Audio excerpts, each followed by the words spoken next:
All right, folks, well, welcome back to the shark shed build. And today we are going to work on the sheathing of the roof. I may put the actual shingles for the roof in this video. I'm not sure yet. It just depends on how involved this is. I went ahead and skipped ahead and put in all the trim. And let me show you what my wife and I did. I didn't videotape it just because it was a lot of different angles and I'd have to keep moving the camera around. So I figured I'd just show you the end product. So this is what we've done. So as you can see, we put in all the trim there and I tied it to all of the rafter tails. And one of the details that I wanted to show you guys is how the soffit is gonna look. So I actually put right there, I put in a bunch of blocking to actually help hold that up. And what's gonna happen is we'll actually put a soffit right into the bottom of that. And I did that on both sides. So I put in a 2x4 right there so that the fascia board would actually be ahead of it. And that way any water that comes down this won't run behind all of the siding that we're gonna be putting up right here. And it gives it a little bit of an overhang detail. So, I mean, I think we're actually in really, really good shape. It looks, starting to really look like a little house. And I've talked to a couple people and they've all agreed that we are definitely over-engineering this thing. But the truth is that if somebody wanted to put in some insulation and put in some drywall and run power to it, I mean, it's built like a house, so you could do that. So today what we're gonna do is we want to actually paint all of that trim, because when we put the actual sheathing up on the top and we put a drip edge, it's gonna be really hard to get that paint on there. And I wanna go ahead and start protecting that wood. So that's one of the things my wife and I are gonna do tonight, let it dry, and then tomorrow we can put all the sheathing on there, and then we can put tar paper and then the actual shingles. So that's what we're working on now, and it shouldn't take us very long, but it is getting dark and we just wanna get it done. I think we'll give it a good paint job when we're done.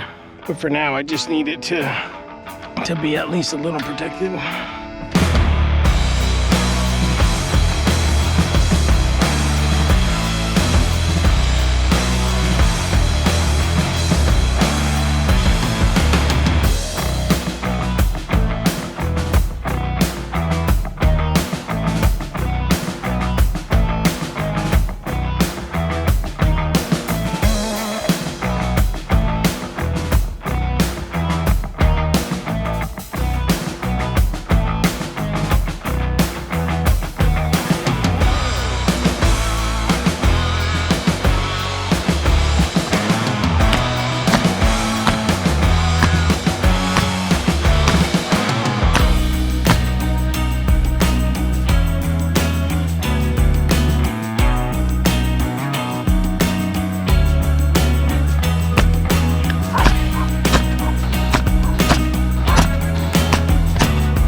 I don't know what day we're on for the roof of the shed, but as you can tell, it rained a little bit. We've got a tarp up there. So today what I'm gonna work on is putting on the felt paper up there, and then we will put in the drip edge, and hopefully we can get to some shingling today, but I'm gonna have to work between the drops. I do have the tarp ready to go, so if something happens, I can just tarp it real quick and go back inside. But as you can tell, it's a little muddy right in there, so I'm gonna have to keep the ladder away from there. But other than that, I should be okay. It's been raining and we need to get this thing all measured out, because I do not want to sit there and roll this out on the roof by myself. So I'm alone today. My wife's gotta work, even though it's a Saturday. And we're gonna get this done. All right, so the table is 8 feet long, as long as we're about a foot over. Actually, let's make it 2 feet over. So now we'll roll this back up. And that way it's easier to get up there.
one of the things that I noticed when I was editing this video was that all the footage for the drip edge that I did along the edge of the roof was deleted. So I'm going to show you real quick how we work everything out so that it fits properly on the roof.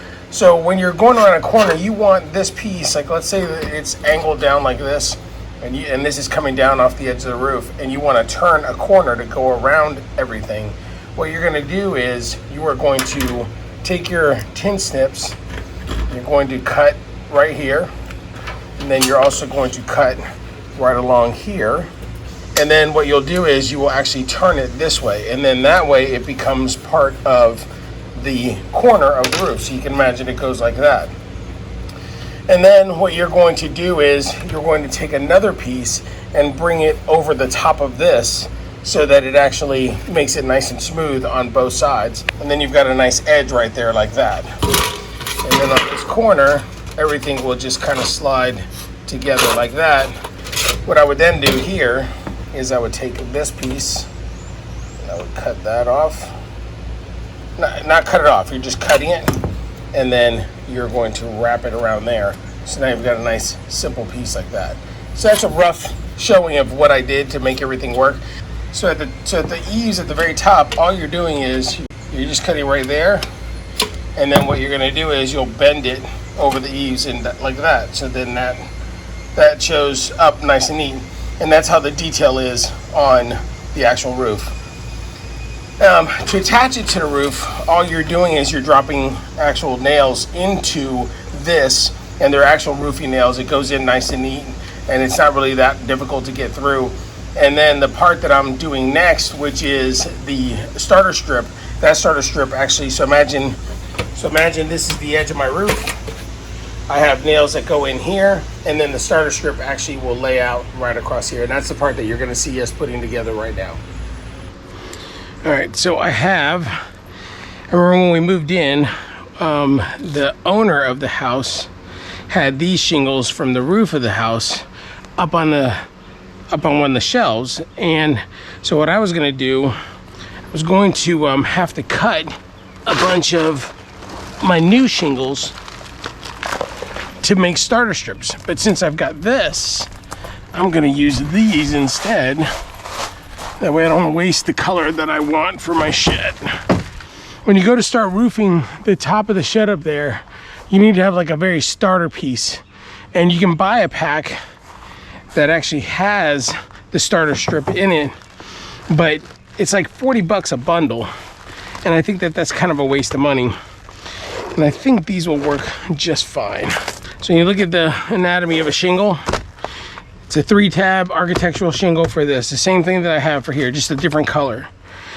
And then you have these lines here where you're going to actually nail into the roof. Well, for a starter strip, I just need this much of it. All right. And then you can tell where that is because there's a little bit of a line right here. And then this actually over with heat, this will actually become tacky over time and then stick to each other. But anyway, so that's kind of what we're going to work off of, and we're going to make a bunch of these starter strips with these old shingles, and then hopefully this will take care of my needs for this, what I need right now. And also, you need a lot of blades.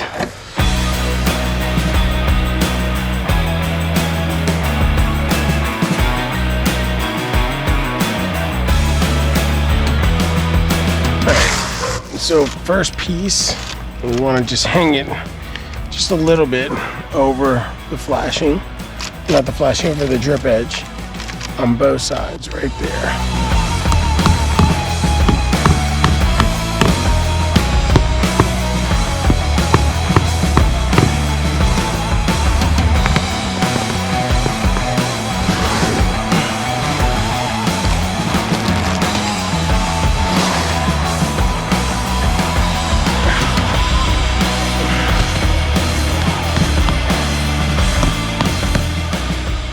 Okay, so when you nail these, this strip right here, when you look at the back side of it, and the way that these line up is you want these to line up right where that line is the bottom of this shingle. So when we put it in, and you nail it, it's actually going to nail that very top, which if you look on the back side of it, that is where the tar is. So it basically gets here, this gets sticky when it gets hot, and it's going to stick to this, and this will get sticky to this, and so that way everything kind of lines up together.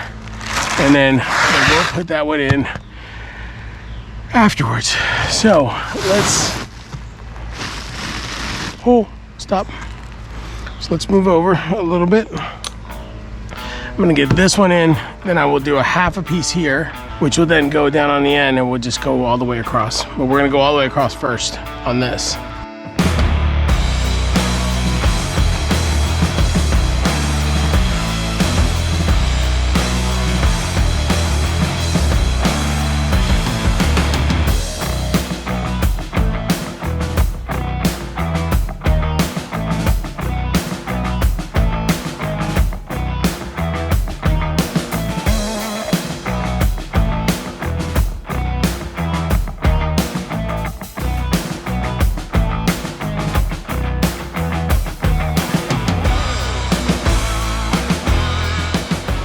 All right, so we are starting to get to the point where we need to worry about the ridge vent. And while I trust this ridge vent that I've got here, that actually goes like this over the actual whole ridge, it's built with these little vents right here that are supposed to keep insects out. But I don't know about you all, I don't trust it. I think that we are going to have issues anyway with wasps wanting to make nests inside the shed if I don't cover that up somehow. A lot of these on the back side, they will come with some sort of almost like a fiberglass filter to keep animals out or insects out, but this one didn't come with that. So I actually went to the store and I got this screen, like a repair screen kit. And what I'm gonna do is I'm gonna cut out some pieces and attach them to the ridge right here before I put the ridge vent on, and then I can shingle everything over that. I'm finally starting to get my comfort level up here, but you know, I have a complete new respect for roofers. The amount of work and nerves that these guys work under, it's pretty impressive. So we're getting there. We'll be done eventually. I'm just glad I don't do this for a living. And again, props to the guys that do this for a living, because they are absolute machines. So let's get this attached.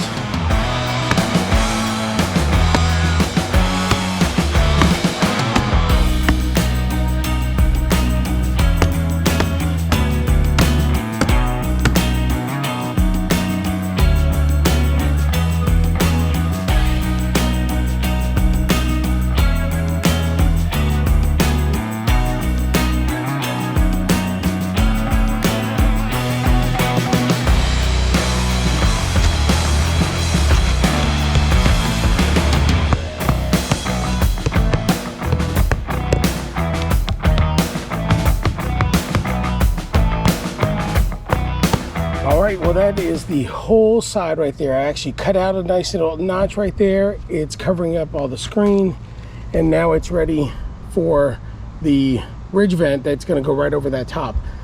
So this whole side's done, and now we're going to move on to the other side. I got to finish up with all the starter strips right there, and then we're going to start on that corner, because actually that tree kind of gets in the way, and then we're going to move our way this way. So here we go.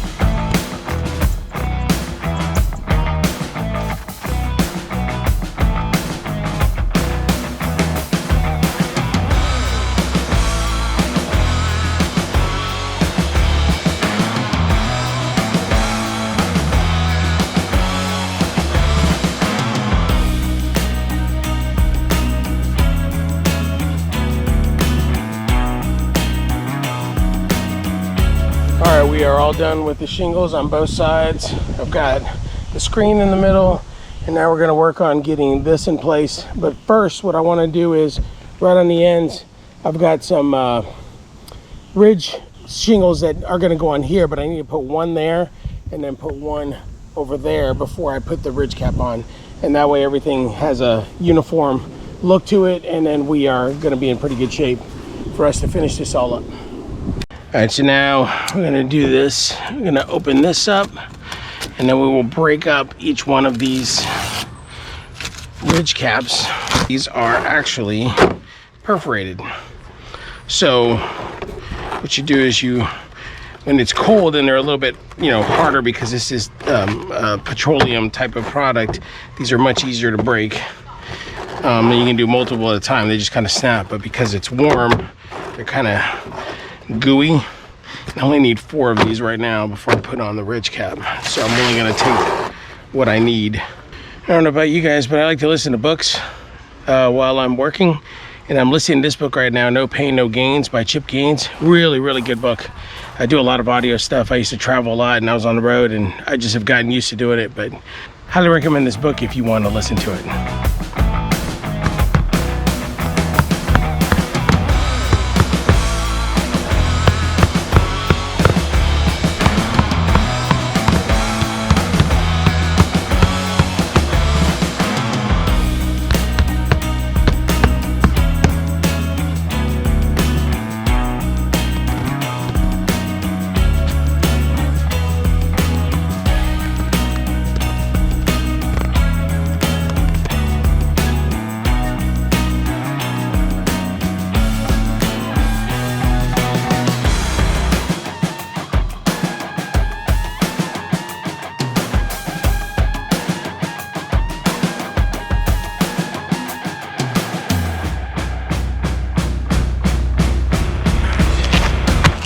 So now these basically just go right over this. And the way we attach them is exactly the way we attach these. Put one nail here, one nail there, one back here, one back there. And you actually have the nail lines right there that they want you to hit. So there's one nail line and there's the other nail line.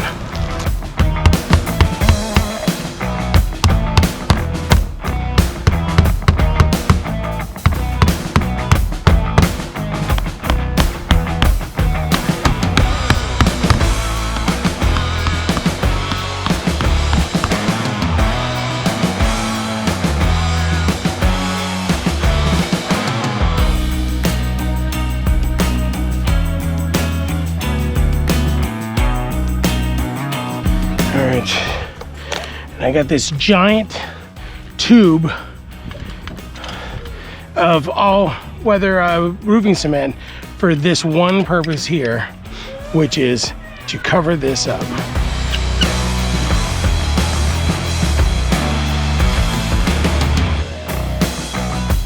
All right, well, other than the goober right there, the roof is done. That ridge vent is nice and tight.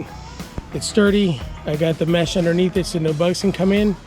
And I think we are in good shape. The color matches. It's all even. Man, I have a whole newfound respect for roofers. This is tough. And I only did this little roof here. I can imagine these guys that are up here day in and day out on these inclines and they're having to sit there and work on this stuff. I could not imagine doing this as a living. But props to you guys that do it for a living, man. You guys are awesome. So anyway, it's sealed, it's vented, and I think we're in good shape. All right, folks, well, I finally finished that roof. Like I said, it's just a lot of work, and it was a learning experience for me for sure. And, I did roofs years ago, probably 27 years ago, probably longer than that. I was living in Miami when Hurricane Andrew hit and destroyed a bunch of homes. I had to go through and help with restoring roofs, and I did that for about 6 months. But I was a much younger man back then. I was like 24 years old, and I could work with my shirt off, and I was pretty dark. But now I'm an old guy, and knees are tired, and this is tough work. But I'm super proud of this roof. I'm super proud of the way it turned out, and I know it's sealed. I know that it's waterproof. So that's the end of this chapter of the shark shed. Next step is going to be to wrap it and then put the windows in, and then I got to build a door. So that's going to be custom built.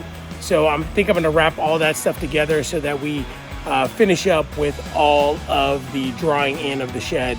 And then at that point, we can start moving stuff in, and then we can do all the finish work at the end. But yeah, this was a tough one. This one took a lot longer than I thought it was going to take. I mean, yesterday when I was up there finishing up all the regular shingles, I kept thinking this is never going to end. So, but like I said, I'm really proud of the way this turned out. Anyway, that's pretty much it. So I hope you liked this video. If you did, I really hope you hit that like button. It does help out the algorithm and it does help us out. And if you haven't subscribed yet and I've earned that subscription, please hit the subscription button. And if you want to be notified of future videos, don't forget to hit that bell, and we will see you on the next one. Have a great week, everybody. See ya.